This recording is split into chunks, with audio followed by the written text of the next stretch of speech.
Hello, y'all. I just want to make a little fun video because I thought about writing a book. Because I got this idea from um when one day it was one day recently where I thought about writing a book about like 100 what ifs in history. And obviously, there's alternate history. Authors who write entire book series on a single event like changing. That I would well, not what it would be about. It would just be like mini summaries because oh my goodness, my attention span is just not that. It's not a lot. So I'm like, I can't. I've tried writing books before. I'm sorry. I need to stop talking about that. Point is, I've had an idea about writing a book about what ifs, and that made me have the idea of a YouTube video to like try it out, to see how like it would turn out. But I was like, 5 what ifs in American history. Now, these are the ones that I came up with. Like obviously, there's some very obvious ones. There's, I imagine, not as obvious ones, but yeah, I just want to try it out and see if I like it. So the first one would be, what if the Louisiana Purchase never happened? No, the pretext. So, the Louisiana Purchase happened in 1803 when Napoleon, at the very beginning of the Napoleonic Wars with Britain, he sold land to Thomas Jefferson, a lot of land for very cheap. But I thought, what if Thomas Jefferson thought and stuck with his principles of, you got to read the Constitution exactly word for word by what it says, and whatever it doesn't say, you don't do it. So in the Constitution, it doesn't talk about buying land. So he would stick to that, and I don't know if it was him or his opposition that raised questions about the constitutionality of it. So it's like, what if he listened to them or listened to his own, deep personal beliefs about the Constitution and didn't do it? Well, I imagine there would be one of two outcomes, where outcome one, the French can't keep funding the military there and leave it abandoned, and the British, Spanish, or Americans conquer it. So, like our Indian wars continue to happen, but have been in previously French area. I also imagine that this would end up in probably the British taking a lot of land because they would have the army to do so. But then outcome two, Napoleon sells it to the Spanish, and Thomas Jefferson voices opposition to the Spanish purchasing it due to their people rebelling in the Haitian Revolution. But also future, President James Monroe would be more vocal in his opposition to European powers on the American continent. Potentially, the Mexican-American War would be declared during the Andrew Jackson administration instead of James K. Polk. I believe that's when the Mexican-American War happened. So I'm like, it would be a full decade before, I believe a full decade, 5 to 10 years before it actually happened. It would have been declared under the Andrew Jackson administration. Because in our timeline, we bought the land, and then Andrew Jackson did the Trail of Tears and pushed people into that land and outward. So if he had nowhere to push them, I imagine he would have pushed for the annexation of Texas, which means he would have gotten Texas at a lot sooner of a time. Yeah. But yeah, generally the Louisiana Purchase, if it never happened, we could have gotten the Mexican-American War to happen earlier. We could have, the Spanish probably would have bought it, or it could have been abandoned and nations would have had to conquer it. But number two, what if the South won the Civil War?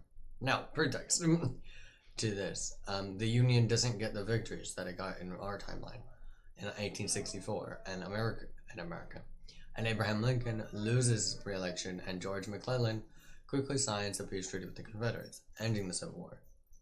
General outcome number one, for the protection of both countries, the United States and the Confederate States have an uneasy alliance whenever the continent is attacked, and general outcome number two, the United States and the Confederate States have minor skirmishes and fight over Western expansion.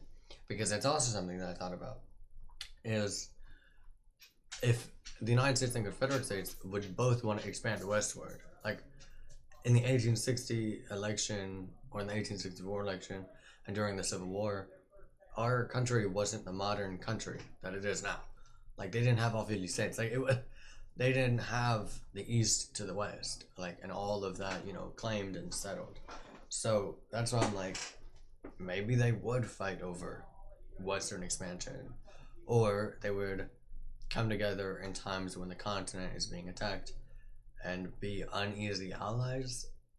Maybe it'd be like a British and an American type relationship, where it started out very hostile and over time became more and more peaceful.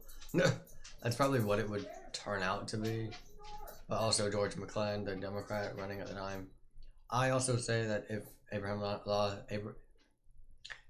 Lincoln lost, it would have been because we wouldn't have gotten the victories, because he already didn't think he was going to win, and nobody really thought that he was going to win, because nobody liked the fact that we were still in a civil war, because the Civil War was, sold to the American people as it was going to be temporary. It wasn't like it was only going to be like at most 2-3 months, and it would be like a little rebellion that we'd quell.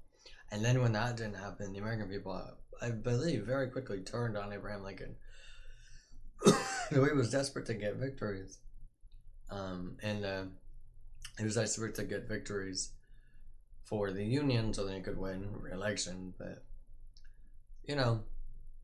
general outcome, either they're very hostile at the beginning and then over time develop closer relationship, or they're just hostile throughout and they are hostile relations while westward expansion is going on. What if Samuel J. Tilden won in 1876? Now, this is very niche because a lot of people probably don't know probably who Rutherford B. Hayes is. Like he was a president who won in 1876. People may have heard about the Compromise of 1860 or 1876 or 1877. It was the Compromise of 1877 that people may have heard of, but that guy won by one electoral vote, lost the popular vote. It was a whole thing. And Samuel J. Tilden was a Democratic nominee. Now, Samuel J. Tilden was a governor of New York, I believe. They actually, now that I think about it, the Democratic Party had 3 governors of New York as their nominees. At least 3, if not more. They had Samuel J. Tilden in 1876. They had Grover Cleveland in 1884. And then they had FDR in 1932. And in 1920 as the vice president. And the Republican Party nominated Theodore Roosevelt, who was from New York. New York, for a good chunk of our history, and even now, New York is just, they always have the candidates up. Not always, but wow, they've had a number of presidential candidates up.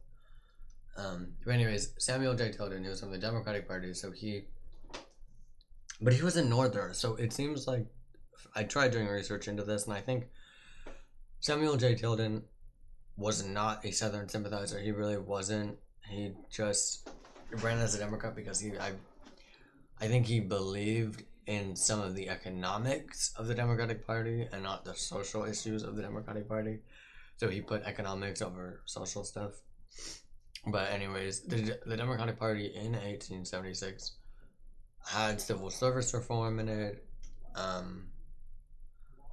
The Democrats under Grover Cleveland also did the Chinese Exclusion Act, so I imagine Samuel J. Tilden would have done that too. In 1877, 1878, he probably would have done that. The Democrats didn't like that the government was funding the Transcontinental Railroad because they thought of it as, the government funding monopolies. So Samuel J. Tilden would have very quickly stopped the Transcontinental Railroad from being funded, which it had already been built by this time, but I imagine if the government funds something in the beginning, they're gonna have to continue funding it. So I imagine, he would have cut off funding for the Transcontinental Railroad, like only 8 years after it was ended. But anyways, also the first one, a President Tilden would have hesitantly ended Reconstruction, but because of his northern beliefs, wouldn't have done anything more to help the South. Because, like I said earlier, he was the governor of New York. So I believe he may have actually been at more of a, you know, he would have been an abolitionist. Like he wasn't a Southern Democrat. So like, if you get what I'm saying. So I'm like, yeah, he would have ended Reconstruction because of his Southern constituents and his Southern Democratic Party. But he wouldn't have done anything else to help, the South. Number 4, what if Theodore Roosevelt didn't run in 1920? What if Theodore Roosevelt did run and win in 1912? So in our timeline, Theodore Roosevelt split the Republican Party between William Howard Taft himself and the Democrat Woodrow Wilson, thus allowing Woodrow Wilson to become president and him to do all of his things. So pretext, Theodore Roosevelt would have won the Republican Party nomination and would go on to win a majority of states. He probably would have, I guess, like what happened in 1904, 1900, 1908, he probably would have gotten, the Rust Belt, a lot of the Rust Belt and New England, New York, just all of the North, and some Midwestern states. But also by then, the Democrats would have also gotten a number of, a part of the Midwest. Theodore Roosevelt would have continued his trust-busting and anti-monopoly policies. The progressive wing of the Republican Party would have lasted longer than it did, because it would have been bolstered by the progressive president. And the United States would have declared war on Germany in 1915 after the sinking of the Lusitania. So President Wilson didn't do that because the people didn't want that, it seems, potentially. I didn't, we haven't lived in that time, so we wouldn't, be able to ask people from that time. But I believe the sentiment of 1915 and 1916 very much was not interventionist, but Theodore Roosevelt, being the interventionist king he would have entered, declared war on Germany, and because of, the way that old warfare works is it would have probably taken a good 6 months to get there or more. So he would have had to mobilize America and get our troops over there. So we probably wouldn't have gotten there till 1916. But yeah, the war probably would have ended a little sooner than it did in our timeline. And Woodrow Wilson wouldn't be there to embarrass America and himself by doing the 14 points that never actually got, a thing, and the League of Nations that never actually, America never got into. So, anyways. But yeah, I think Theodore Roosevelt, he would have just continued to trust busting, and he would have reinvigorated the progressives and led to a Democrat victory, probably in 1916, and then 1920, and